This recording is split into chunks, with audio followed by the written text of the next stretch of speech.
Getting in the back is where we belong. Kicking knowledge, soak it up, and we stay strong. From by six, spit truth, that's our flow. Alpha rule, raw, high, law, dog, let's go. Like, comment, subscribe, and share, that's our motto. In the back of the bus, we shine bright like a logo. Knowledge and experience, we ain't playing games. Fubu, for us, by us, that's how we claim our fame. On the bus, we rise above. Gotta show 'em what we're made of. Knowledge, experience, and unity, with a voice of the community. Yeah.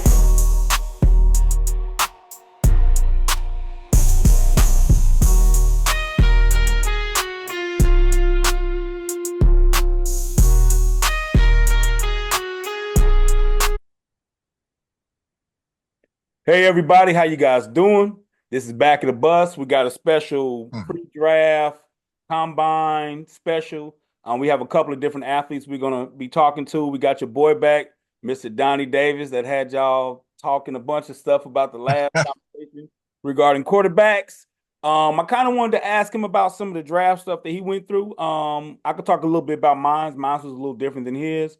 But we're going to just rock and roll and put your comments in, ask some questions, and I'm pretty sure he's going to be back with another hot take, especially after the draft. But Right. What's up, my brother? What's up? What's going on with you? Man, loving life. Just excited about this draft, man, to see how this thing gonna turn out. Man, before we start with that, tell me what your initial thought. What you looking at this draft and knowing what you know about the draft and how weird it can be and how fickle. Let me ask you. Do you think anybody's going to be making a trade in the draft, or you think there'll be any trades in the draft to move up or down? No, I really think, man, the way that the draft is these days versus where it was years ago, where you would have surprises and all this, I think people make their moves up front and they're so transparent about what's happening that I don't think there'll be any shockers at the top. I really don't think so. I think that so much data and information is out there now, and everybody kind of shows their hand that I don't think there'll be any shockers. I don't think so. So give me your guess who's gonna be the number one pick in the draft, if you had to guess.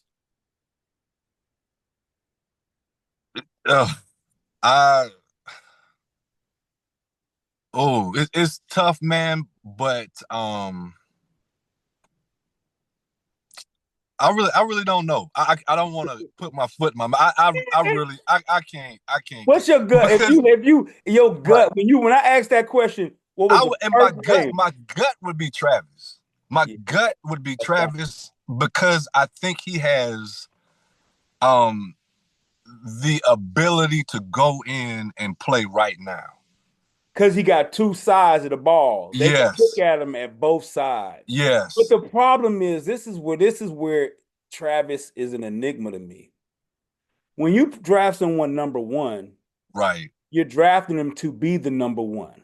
Right. I don't think Travis will be your number one receiver, and I don't think he'll be your number one DB. That's a good point. That's where it gets weird for me. Like, I know there's only so many snaps in the game.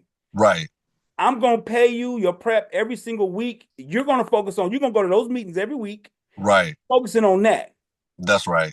And my draft you as my third receiver. If you're the third receiver, where do I draft you? Where does the third receiver get drafted? That's true. Now, you got to also take into account again, unlike 20, 30, even before, right, where you didn't have the pressure of public opinion. Right. You know, I know these guys, you have a lot of that pressure going on in these days too because of that. Because if we all have the same or a lot of the same data that a lot of these GMs have access to if you really drill down to it, if you really follow the game now. So a lot of that public opinion plays into their decisions too, because you have to think about this is a business for them now. So they're trying to sell jerseys, they're trying to sell tickets, they're trying to sell seats.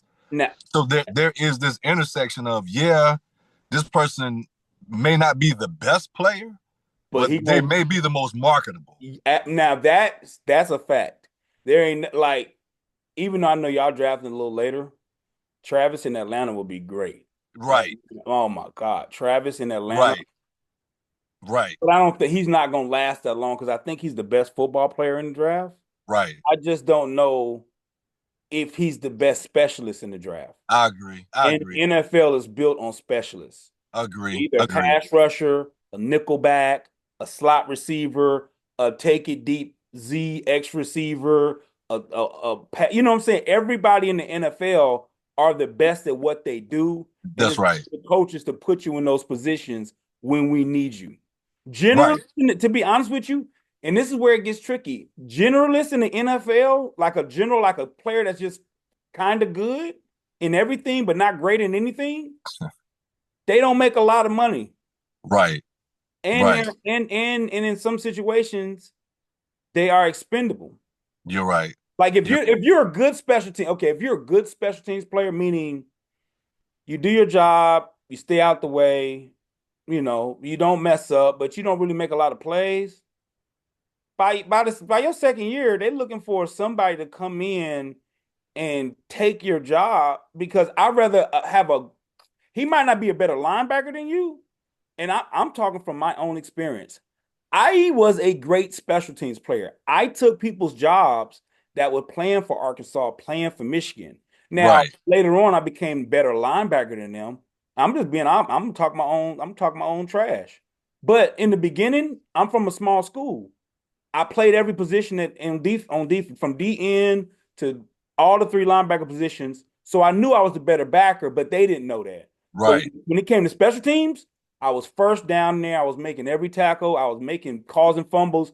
I was doing that. They got to the point where it's like, yo, this kid from Michigan, we may put him as he's better than him as a linebacker.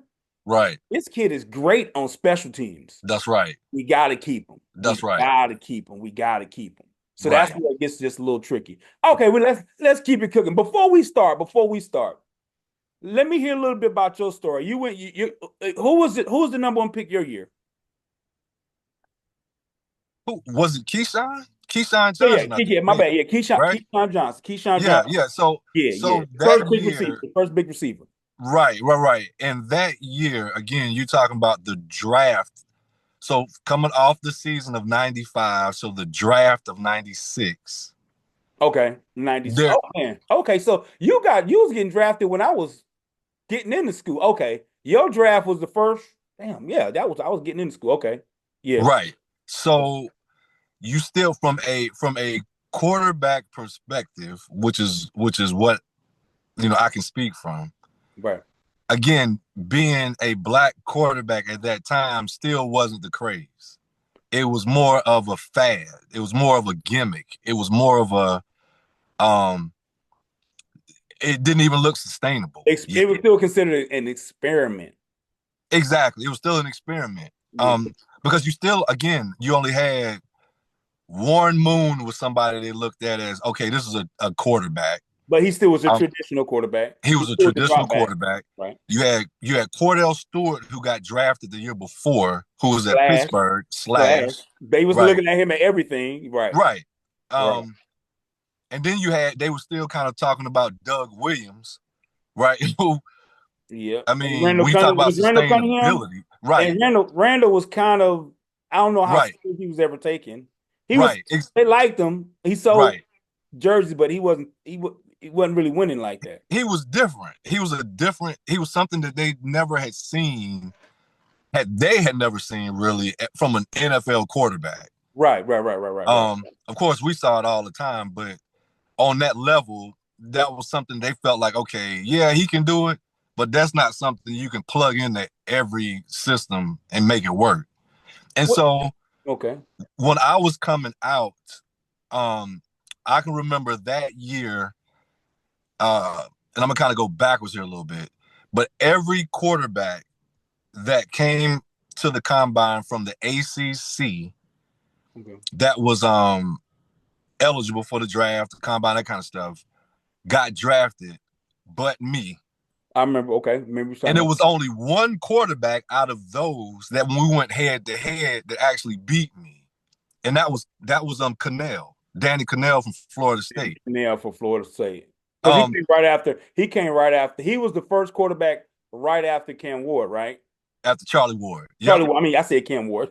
Charlie Ward. Right after Charlie Ward. I remember. Big guy. He turned into a fullback later. Didn't he turn into a fullback? He was decent. Yeah, he was I mean, but decent. I think in the league, I think later on they turned him into a fullback. Oh, I'm not sure if they Yeah, I changed the want to say fullback. so. Yeah, I want to But say he became a fullback. yeah, but Cannell was decent. But and I went when I went to the at the time it was I can't remember the name, but it was anyway, it was in Indianapolis, inside. Went up to the combine, ran the 40, did the vertical.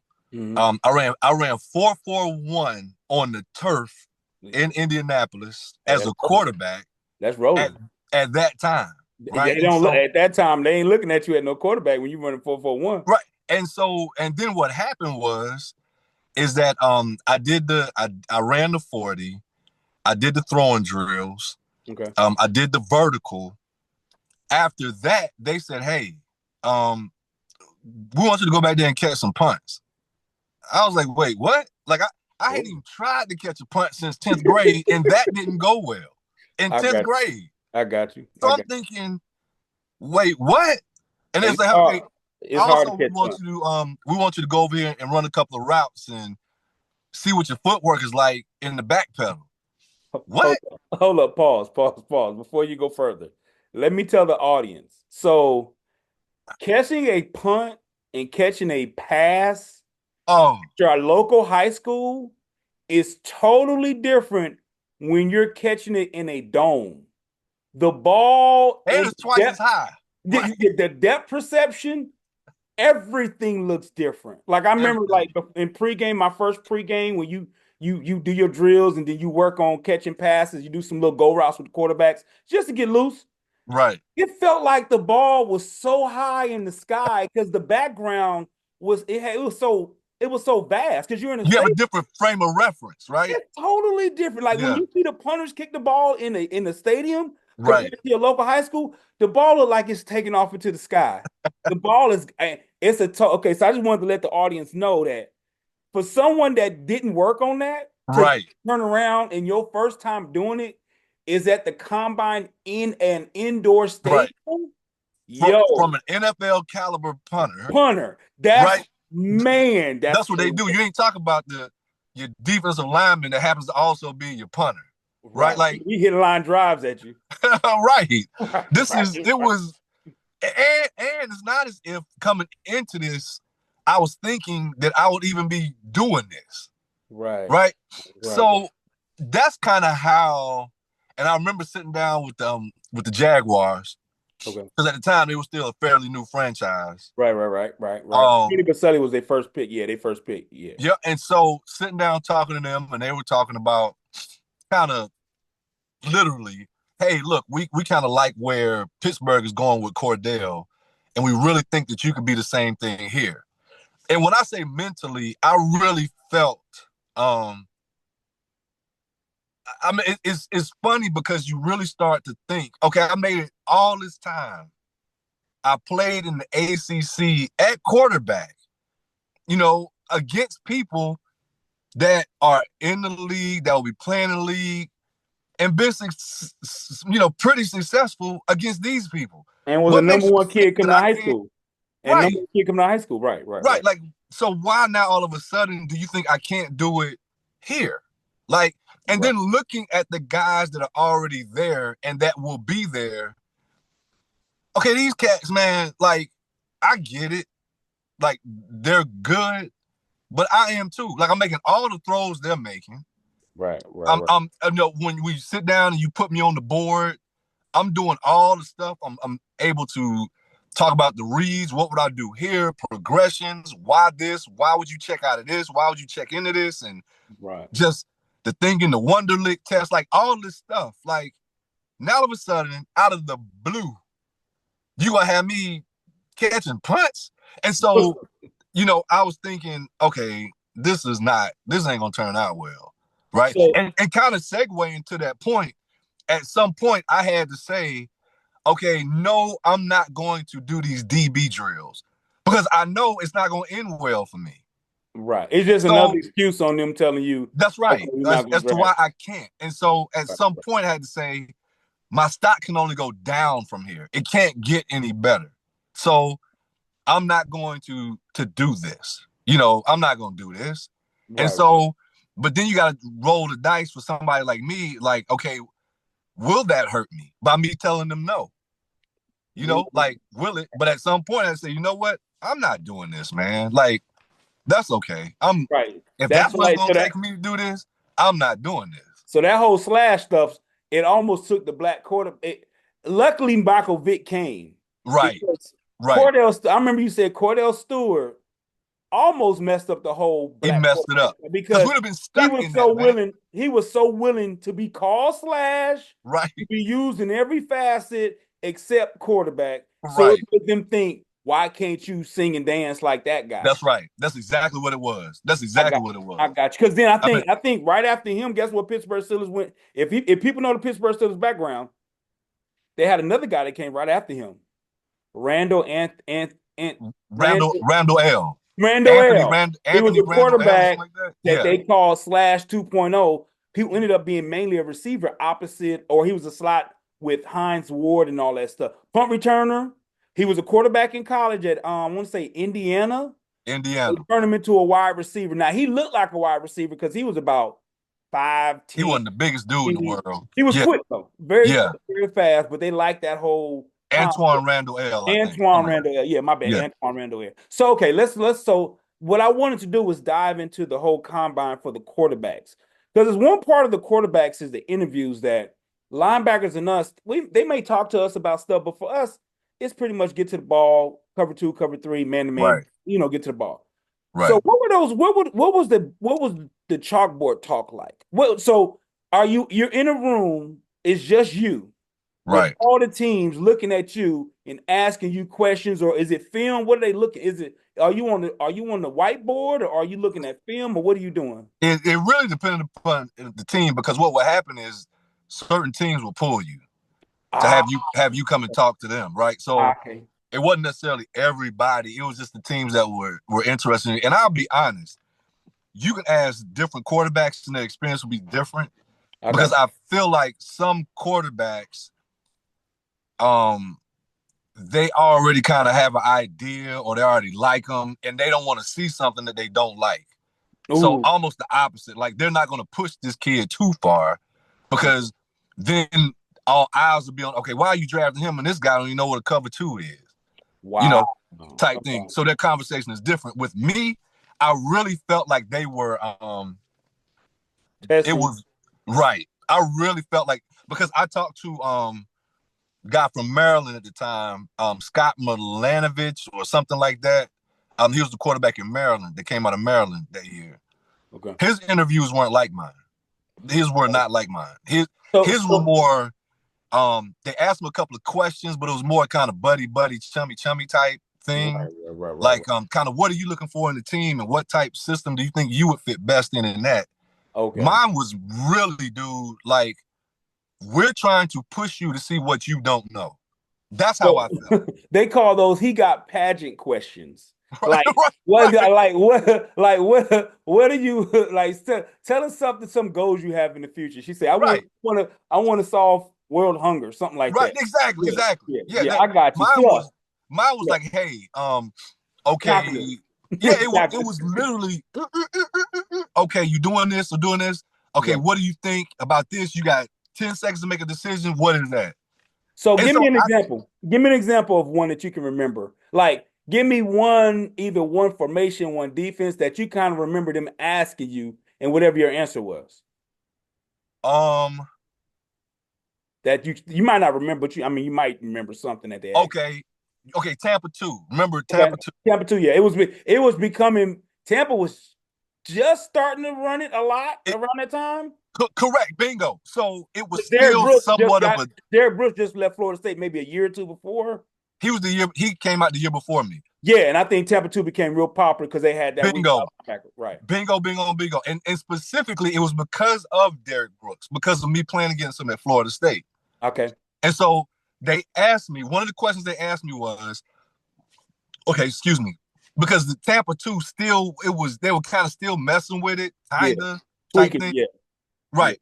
So they asked me, matter of fact, it was the Steelers that asked me this question. They said, okay, so we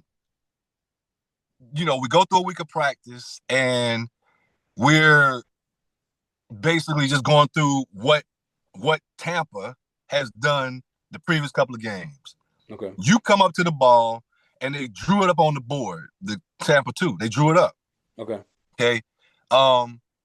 They're taking the linebacker and they're playing him in this hybrid kind of position, right? They're taking them. You don't know whether to count him as a backer. You don't know whether to count him as a lineman, or you don't know whether to count him as a safety. You don't know what. Right, because he's running the middle. He's running the middle of the field. That's right. So, depth-wise, he's kind of weird. Width-wise, he's kind of weird. All these things. And it's Derek Brooks there who can do everything, right? Right. Because that dude could play anywhere on the field.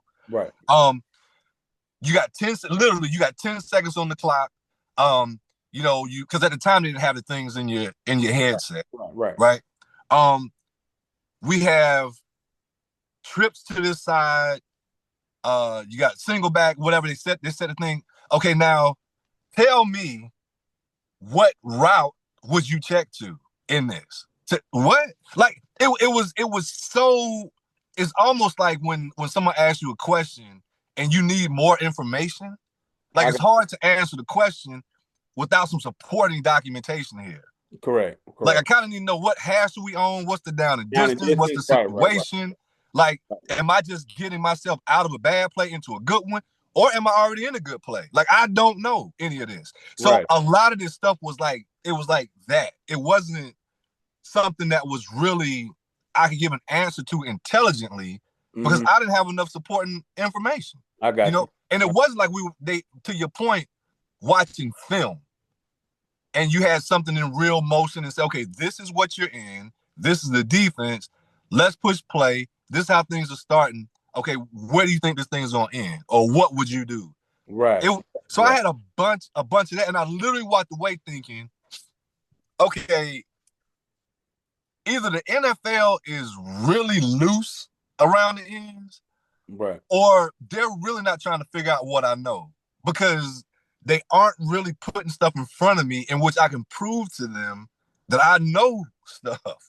Right. Like, but then talking to my colleagues, their experience was not that. And again, the only other black quarterback that was there was Tony Banks. Okay. And he was like high on the charts. Like they love this dude. I played with Tony. He was a drop back quarterback. Drop back guy. Yeah, bigger dude. Traditional drop back. Yeah, he was a whether big he guy. was whether he was black or white, he was a quarterback. Yeah, that's right. And so his experience was similar to what I was telling you before, is that it was, hey man, welcome to the room. We like you a lot. Tell us what you're looking for, and like how would you best be successful? What type system and that type thing. Pat him on the back. Hey man, good luck. That type thing. Right. But he didn't run. He didn't run. No. Oh, then they had me do the 225 test. Bench. I was about to, okay, so this is what makes that weird. That wasn't even in the quarterback. That wasn't even on our itinerary. So 185 is what I think when I was in school. I think that's what the receivers, the DBs, and the quarterbacks they did 185. Right. While the linebackers, running backs, linebackers, and D-line and everybody did 225. 225. Right. So when wait a minute. So was you progressing throughout the combine with the quarterbacks, or you would kind of dip in and dip out? Okay. Initially, I was wholly and solely with the quarterbacks. Okay. And then, I'm gonna tell you exactly what happened. And then we were doing throwing routes. Guy from the Dolphins taps me on the shoulder and says, hey man, look, love your footwork. I heard, because this is a whole nother story, but during my redshirt junior year at Georgia Tech, when I got replaced by Tommy Luganbill, I actually went and played some receiver. Okay. And was actually doing pretty good at it. Okay. Crazy enough. But that was your first position in high school, right? Correct. So, now I had grown into this. I was like a bigger receiver. Yeah, because you 6'3", you about 6. You 6 at that time. Keyshawn was the first big receiver. Correct. So you 6'3", running a 4.41. Correct. They like. So if I had stayed that trajectory, I probably went further than what I was as a quarterback. But nonetheless, he taps me on the shoulder and says, "Hey man, look, we heard you play some receiver. We'd love for you to get out here and just see what your footwork is like and run a route or two." Right. Okay, I can do this, right? I can do this. And nobody's throwing the ball that I can't catch, and nobody's covering me, right? So Right. I don't have that problem. So Okay. I did that, and so from that point forward is when they were almost like being a student in class, and somebody come, hey man, you got to go out and go to reading, and then you go back to your class, like that type thing. And that's how it was with everything else. The rest of the time, my time there, it was I'd be sitting somewhere, and somebody come tap me on the shoulder and say, hey man, I want you to come in here, and 7 times you can throw up 225. What? Yeah. Like, Right. 225? That's a big difference, bro. And if you do too good, you ain't gonna be no quarterback. No.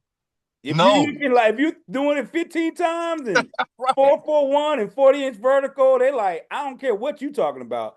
You too much of an athlete to be a quarterback. Right. This ain't gonna work out for you.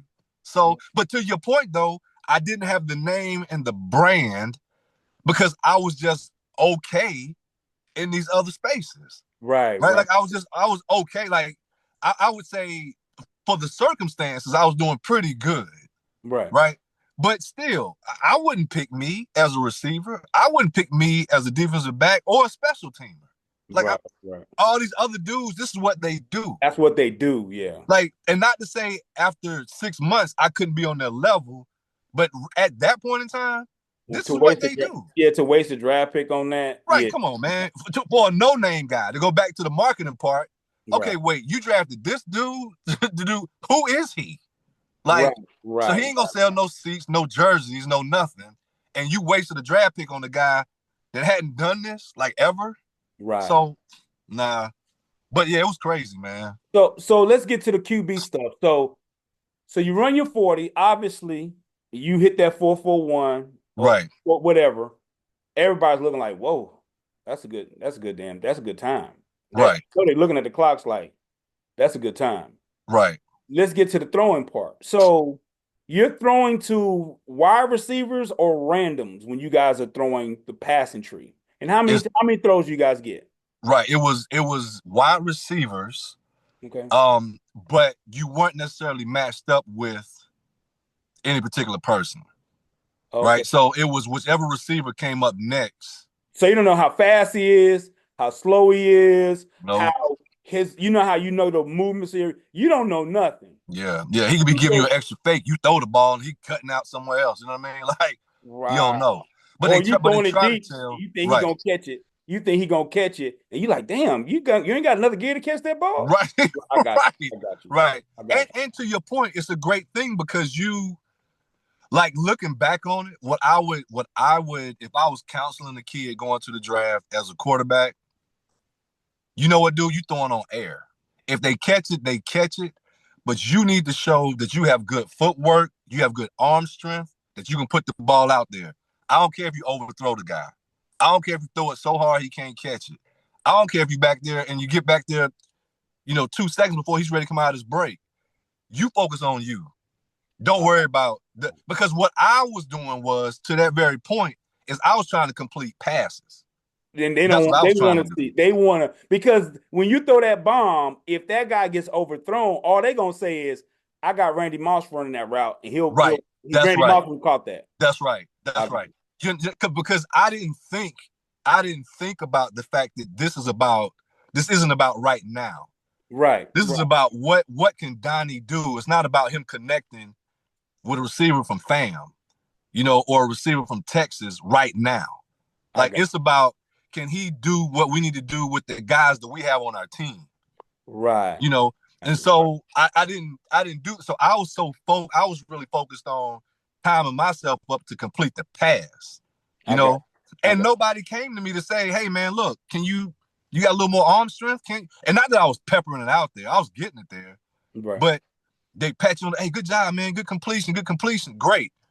But that's not real. And I was thinking, dude, when I went and watched the draft and everybody got drafted but me, I was thinking, this clown didn't complete a pass.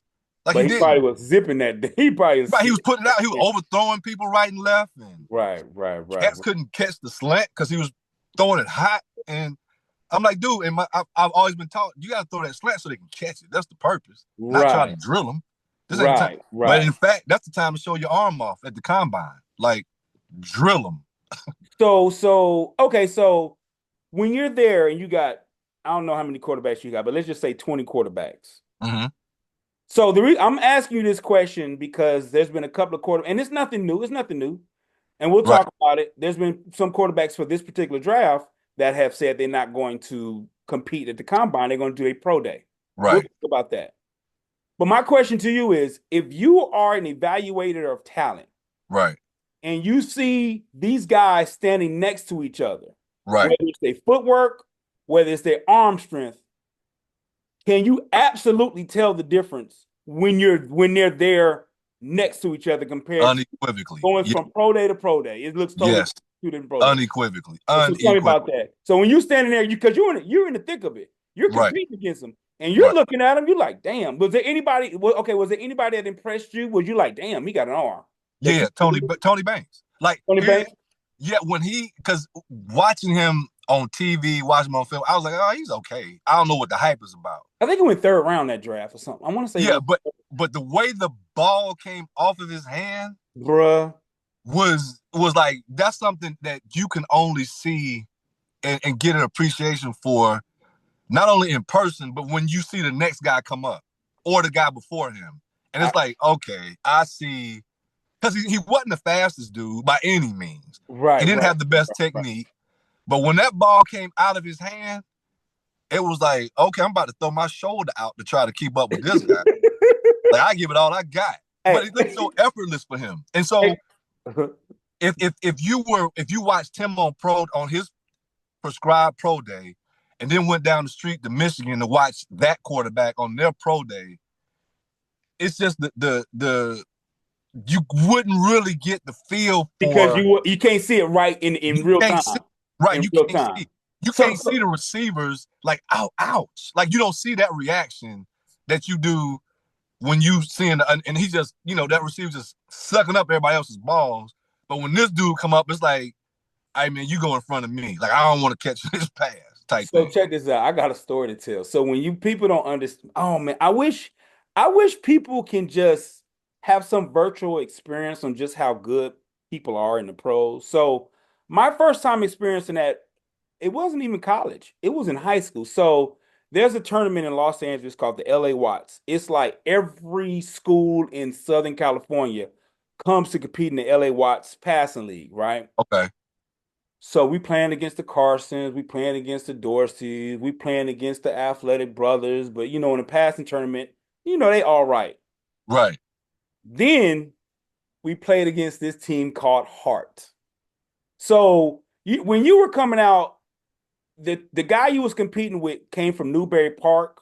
There was a receiver called Leotis Van Buren, and there was a quarterback called Keith Smith, right? That's right. And all the records. Right. That's Newbury Park is in Newhall. Down the road is a school called Hart. So all of that stuff, that type of passing and that pro style offense, right? That's what they were doing in that particular division, right? Right. So I'm at linebacker. His name was Mike. I became friends with him, but his name was Mike DeSimone. He went to Virginia Tech. First play, ready, set. This pass league, set. Hey, I drop back, boom, boom, boom, turn my head, and I see the curl. So I turn my head, look like take a thing at the curl, and I turn my head back. I heard when I said I heard the ball coming. It's my first time I've ever experienced it. I heard it. Look, first down, and then I was like, wait a minute, okay, I didn't pay attention to it, but then we did it again. Boom, we in cover 3. I get a little different hook curl. He do a little seam route. And this in high school. He's about 6'3", got a rocket arm. When we got to the sideline, they scored. They whooped us. I ain't gonna tell you, I ain't gonna lie. They whooped us. We got on the sideline. Everybody said the same thing. Dog, can you hear the ball? I was like, well, yeah, I hear the ball. But that was my first time understanding when you're talking about seeing how the ball comes off somebody's arm. Right. It's totally, and when you see a weak arm, that's right. You know a weak arm compared to a weak arm. That's like right. A Tom Brady arm compared to John Elway. That's right. It's a totally different vibe. It's so much of a vibe that even though Tom Brady's great, they drafted Tom Brady in the 6th round. That's right. Because they saw he got a noodle for arm. That's right. That's right. You know what I'm saying? He throwing 50-yard bombs, and he thought it was he threw it on time though. Right. But in the league, you got dudes going 80. They throwing that ball damn near down the whole half of the whole. That's right. Field. But yeah, so that's a story I will never forget that. And then as I started playing a little bit better and got in the league, that noise I heard. Yeah. Everybody. About 75% of them. That's right. Throw the ball like that. That's right. And those that don't have crazy timing. Their timing is you take a snapshot, ball gone. You're like, that's right. I saw that already. That's right. Yeah. So I just wanted to, jump in there and just let people know that's watching this.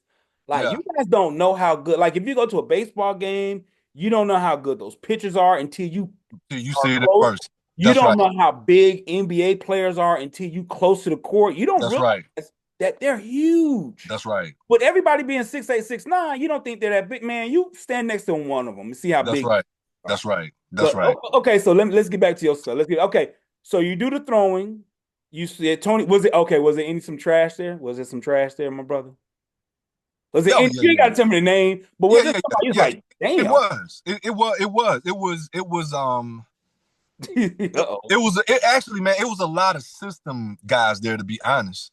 I mean, a lot of guys that were products of their system that, again, in their individual pro days, they could be insulated and protected. You know, but when you put them out there and you say, all right, man, I want to see what you do, then you're like, wait a minute, dude. And that actually the crazy part was that gave me confidence. Like, I was like, wow, like these dudes are not as good as they hyped up to be. Like, they're just not. And so I can play with these guys. Like, if this is what an NFL quarterback looks like, I can do this. I'm straight. I'm good. Like, there's no way, literally, Jamal, I was saying, there's no way that he can get drafted and I won't.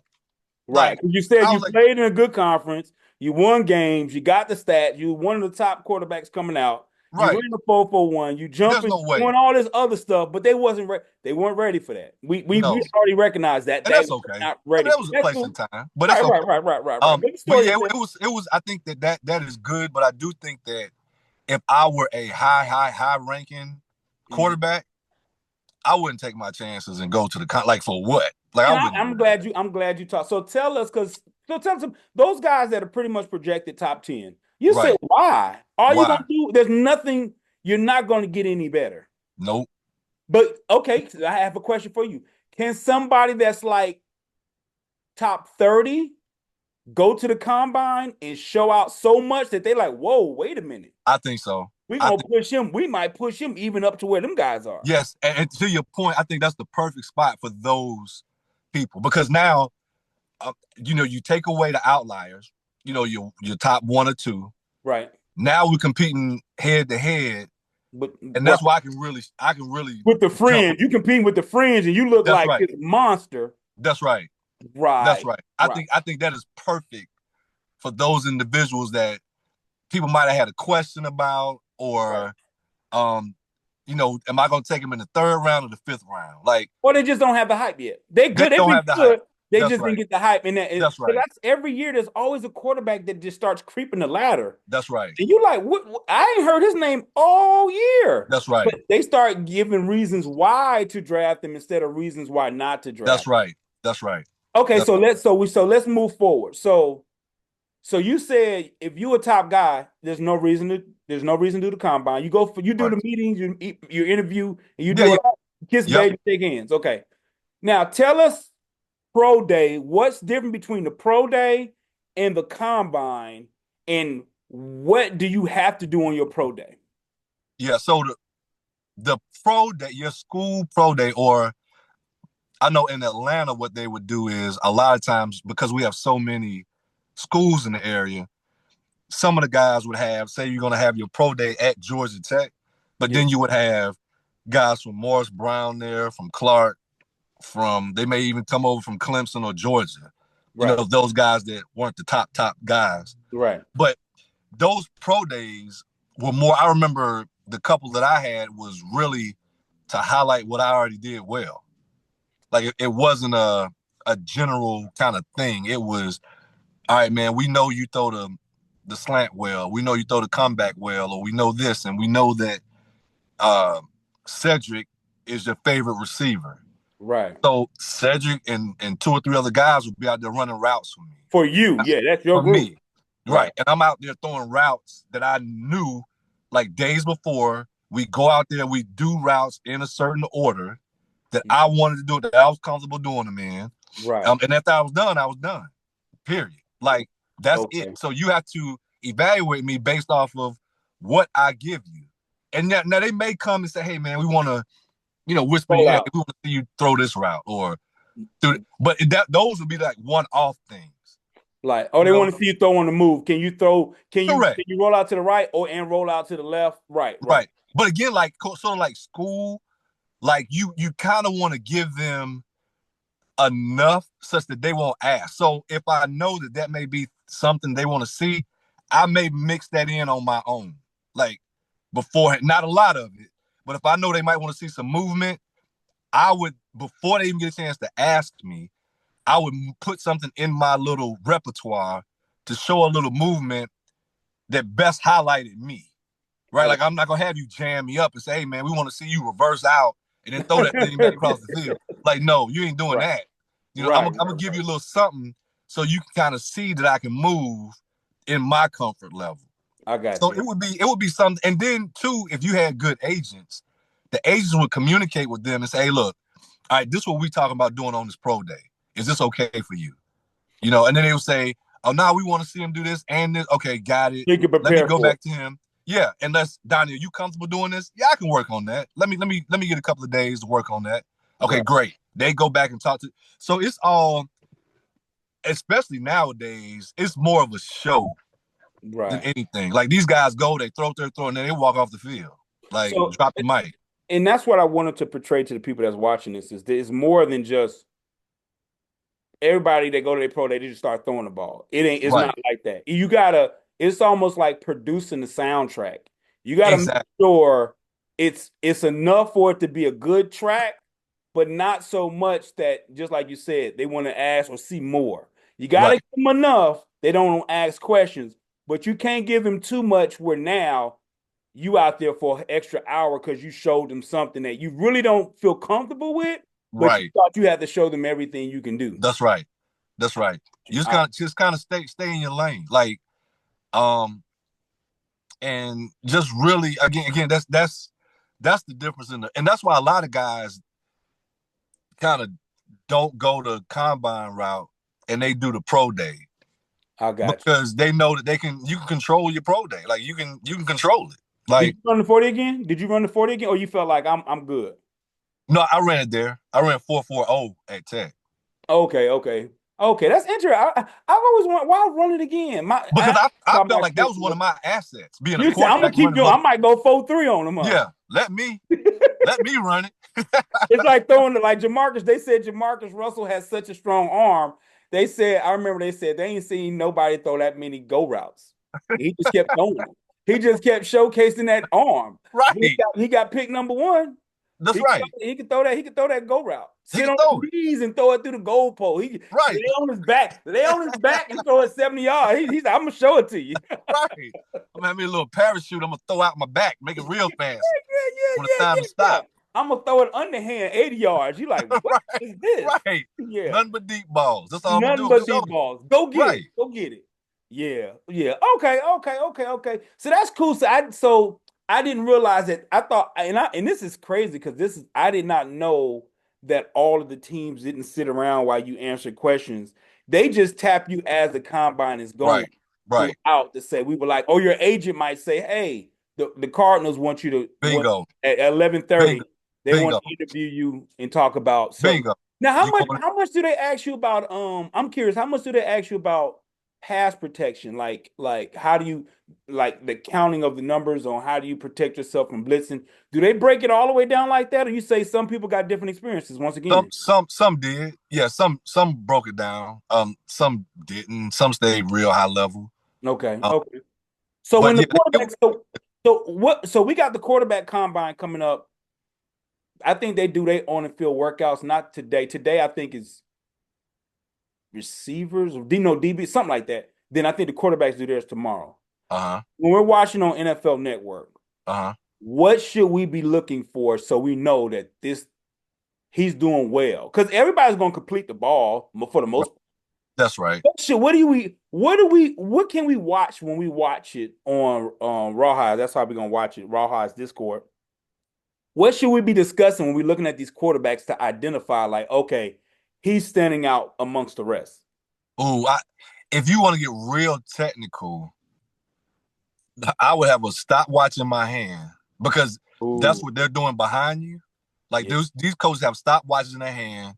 They're clicking it when you start to drop back. They're clicking it when you get back. They're clicking it when you leave. Yup. And then you compare. Because at the end of the day, that's what it comes down to. How fast you getting back and how fast you getting that ball out of your hand. And that's the true. You can see a guy out completing passes all day, right and left. Right. But if this dude is 0.2 of a second slower consistently than everybody else, he's gonna be moved down. So how do they handle when you a quarterback and 99.9% of your drops were shotgun? Yeah. What happened to the combine? That's why. Yep. So that's why I think those kids in between then and the combine, whoever they're working with, that's where their focus should have been, is on that. Because you're gonna get exposed if you can't take a ball in the center. Yeah. So they should have spent their time after the season and before the combine working on taking the ball from the line of scrimmage. And figuring out how to use because the pocket is a totally different. It's more claustrophobic. It's a claustrophobic feel under center compared to shotgun. I mean, even how your body winds up in the throwing position from starting here to starting a shotgun is going to be totally different because you have to essentially slow yourself down to then throw the ball versus in shotgun, you're already back there, right? So you got some momentum going back.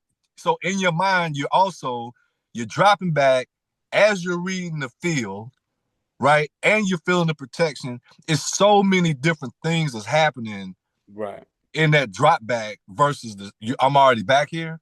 Right. Which is why in backyard, right? In backyard, how many people are dropping back in the backyard? Yeah, that's what I'm about to say. In shotgun, the reality is if it's a 3-step drop or 5-step drop, you damn near at the drop already. You're literally hitting the ball and you pop your feet and you're ready. You ain't drop back, you just ready to throw. Right. The problem with that is, which on the NFL level, is that by staying in shotgun so much, you take away so many options. And from a disguise standpoint, it's a lot harder to disguise stuff out of shotgun than it is from under the center. And so, again, even a play action linebacker, a play action with a running back coming downhill at me from 7 yards back in under center, has a totally different vibe than that veer fake that they kind of run. Right. I mean, because you seeing everything in front of you with the shotgun veer. When you under center, at least you're getting a second or two with my back turn. And I can't see the ball. That's right. You don't know what's happening with the ball. You don't know. Hand the ball off in shotgun, I'm literally can see you hand the ball off. That's right. When you under center and you turn your back, he was great at it. And he gives you that empty hand. That's right. You don't know if that hand is empty because the running back got the ball, or if he still got the ball in his hand and he give you an illusion that is. That's right. And then what he did so great, I played him twice. His eyes. He used his eyes. But every time he gave the ball, whether he gave it or he faked it, it looked exactly the same. That's right. It looked exactly the same. He'll give you 3 more drop backs. The ball it's a running play, but he dropping back like he's still about to throw a play action. Right. Can't really tell. With them 6'7" linemen in front of you like, that's right. I remember we played Edgerrin James. I played in the preseason. I was like, it's hard to see this fool. I'm looking at Peyton. I'm looking at him. Edgerrin getting the ball. He got it. And if you're a half second late, man, it's a problem. It's a problem. But yeah. All right, my brother. Well, is there any? So we'll talk about draft day as we get a little closer. I kind of want to talk about pro day, combine, what to look forward to, the mindset of it all, and is there a big difference between if you was an evaluator seeing somebody at their pro day to compare it to seeing somebody at a combine with the rest of the dogs with them. Right. So it's all good. Yeah, well, I appreciate this, my brother. I appreciate you. Want to share anything else with the people out here? No, that's it, man. I do think that I think that's great that you're bringing up that there is a difference, because I think people sometimes will see combine results and then they'll see draft day and be like, wait a second, this person did this at the combine versus this person, but why did this person go higher?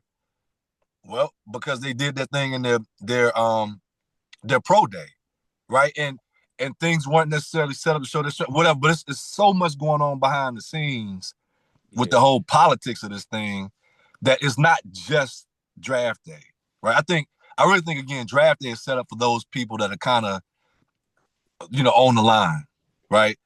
You know, if you're that guy or one of those guys and you go to the combine, you literally just walking around, shaking hands, people side, okay, he really is this big, or whatever the case may be, right? But it's not necessarily for you to actually show your stuff. That's not set up for that.